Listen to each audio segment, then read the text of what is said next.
It's been 3 episodes since Joel was killed off in The Last of Us. His body showed up in episode 3, and even though the vote to go after his killers lost in the council, the community there mourned his loss. He settled down and made a home in Jackson. And from the look we got of that in the season 2 premiere, everything seemed to be good there except his relationship with Ellie. There was something going on between them right before his end. And since they can't talk about what happened before they arrived at Jackson with anyone else, there's only one person who knows what that's about. Joel's absence looms large over the series, and that's precisely the point. This is a story about being alone and never having anything, and then every time something worth keeping comes into your life, it leaves. First Riley and then Joel. And it's further complicated because you have this thing that makes you special, but you can't tell anyone about it or do anything with it, so it's essentially useless. It's even worse than that because the one person Ellie loved more than anything, the person who protected her and who she found this father-daughter connection with, may have taken away the only chance for her immunity to mean something. At the end of the 5th episode of The Last of Us' 2nd season, Ellie gets her first chance to make someone involved pay for what happened to Joel.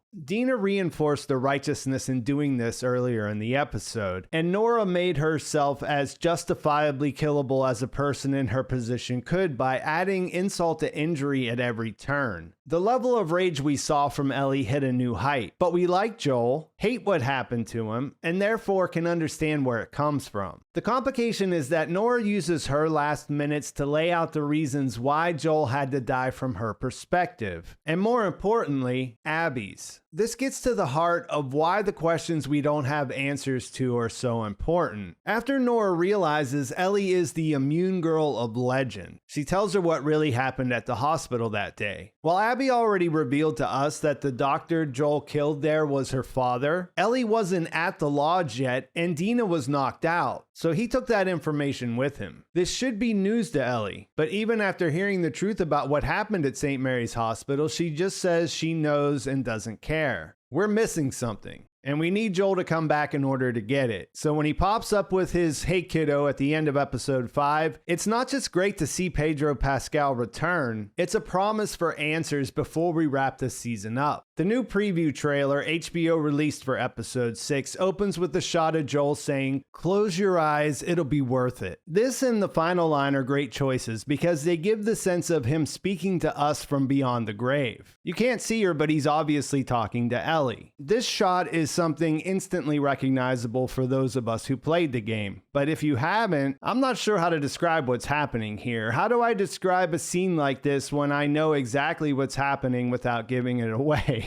I feel like you either know what it is or you don't. And if you haven't experienced it yet, then you should see it as it's intended and not spoil yourself. A lot of this trailer and the other associated clips released in previous teasers are like that. About 50% looks like it's taken straight from the game. Things that are super memorable and essential and will no doubt make for one of the season's best episodes. The nature of them being flashbacks strips any meaningful context, so it's hard to pretend to speculate. The shots with the dinosaur statue are the perfect example of what I'm talking about. In the episode 6 trailer, we get a shot of Joel smiling at Ellie as she climbs on this thing. What is that, you say? What is it doing in a seemingly wooded area in the middle of nowhere? These are good questions. They're the same ones Ellie has when she discovers it, and you do while you're playing the game. We've seen this in a few of the trailers at this point, and if you go back to the official season 2 trailer, the shot you need to make sense of this and the opening shot of this one are there. There aren't many shots we haven't seen left in that or the Weeks Ahead trailer that came out after the season premiere, but most of them should be in episode 6. The first one that caught my attention when I watched the official trailer to make this breakdown was the first shot from the dinosaur flashback that shows up. You can tell it's the same day because of their clothes. Joel's wearing the same thing he's wearing when he comes into a room at the end of episode 5. And while all the other shots show them happy and smiling, this one, where he asks if she's okay, is different. She's following behind him and notices some fireflies flying around on the side of the trail. She stops to look at those. It's almost like she's frozen in place and gets lost in thought before she turns to look at him and answer his question. Yeah, she's doing okay. But the whole thing works as a hint that she's still thinking about what happened in Salt Lake at this point in the story and isn't sure how to feel about it. In the shot that follows the dinosaur, we see Joel laughing at Ellie. It looks like he was getting ready to cut a birthday cake, but she had already used her hands to take a bite. They're both wearing different clothes here, so this is likely a memory from a different day. The birthday cake makes it feel like family stuff, dad and daughter stuff. We see the happy Ellie, the one we got glimpses of in the first season when she'd tell the stupid jokes, and the one we're only starting to see come back in the fleeting quiet moments she spends with Dina on their quest for revenge in season 2. The tone changes some in the next shot. We see that he's grabbed her arm and is looking at her tattoo while it's still unfinished, and she pulls her arm away. You can tell it's not done because the black hasn't been filled in yet. And so this sent me back to the Weeks Ahead trailer because here they look pissed at each other. But I knew that teaser opened with him looking at the tattoo as well, but it had a different feeling. In the Weeks Ahead version, Ellie's wearing the same shirt, but the mood is different. And since the window is there, you can see that the one where they look upset is during the day. And for the second one, he must have returned later for a second conversation. This is a small detail, but this isn't something that comes directly from the game. And it seems to support the idea that it's an all flashbacks episode that will give us a much better idea of what's going through Ellie's head when Nora tells her what Joel did. There were certainly hints that something changed between Joel and Ellie between the night of the dance, when she walked past them on the porch, and the next morning when she's talking to Jesse. We haven't seen what that is yet. The Weeks Ahead trailer also introduced the idea of a flashback with Gail in it. I've talked about it quite a bit in previous trailer breakdown videos because it stands out that the rest are all things Ellie was there for, and this doesn't look like one of her memories. Joel tells Gail he figures a moth means transformation and growth. She quickly corrects him and says that he's thinking of butterflies. Moths actually symbolize death, and she qualifies that by adding, if you believe in that shit. As far as you can tell, this is just Gail and Joel having a conversation that Ellie wouldn't have known about. If you add in the other stuff we haven't seen, including the shot of her husband Eugene, who looks like he's about to get put down by Joel in the one shot we've seen of him, episode 6 could add a whole other dimension to what was going on with Ellie and Joel before his demise. When Jesse brought Eugene's death up, it was clear Ellie had feelings about it she couldn't share with him. That might help make sense of the shot that follows the one with the tattoo. You see that Ellie has a tear in her eye as she stares at him before she storms off. When she's gone, he looks into the distance like he is just now understanding the full weight of whatever he did to upset her. Like it never occurred to him until that moment. This first showed up in the preseason trailer, and in that version you can hear her say "you swore" before she leaves. When I first saw that, I was confused. My initial thought was, okay, this is where the big thing comes out. Because we remember him swearing to her when he lied about Salt Lake at the end of last season. But then this shot didn't seem to look like how you would expect for that to come out. When she's walking away, it looks like another person is standing right there who can hear the whole thing. I suppose it could be Tommy since he knows the truth. But if they have it out over what really happened in Salt Lake, and she calls him out for the lie, I would have expected them to be alone and to talk about it rather than her saying it out loud and then just running off. So it's hard to say what's happening for sure, but I guess we'll finally find out. There's a countdown in the background throughout the episode 6 preview trailer that kind of underlines this, like the wait for answers. It's finally getting here. When it gets to one, there's a quick cut to black before the final shot, which is of Joel and Ellie in the woods with rifles. It looks like they're on patrol, and he says, "Remember what I taught you." There have been a couple of shots of them wearing these exact clothes, including the one of Joel standing behind Eugene, and I just noticed when looking at the trailers today that they're wearing them in the shot where she says, "You swore," and storms away. Perhaps it's all connected. This is gonna be the big one. I was surprised the flashbacks I was expecting from the game didn't show up in the same places. They're just so important. There's another shot of them that doesn't show up in this trailer, but is in different ones. There's a sequence with them where he gives her the guitar I've talked about a couple of times in previous videos that I was really shocked didn't show up at the beginning of the season. In a story about loss, the things you carry with you, the things that remain are so important. And this could be a really smart choice to put them all together. Without giving away spoilers, I think we'll get answers to the most pressing questions and probably a lot more. I can't wait to see this one. I think you should watch it right away so that you can just process it all yourself before you hear what anyone else is thinking about it. And I think that's a great place to leave things. Please like this video if you enjoyed it. Please subscribe to my channel if you haven't already. And thanks for watching. I'll talk to you soon.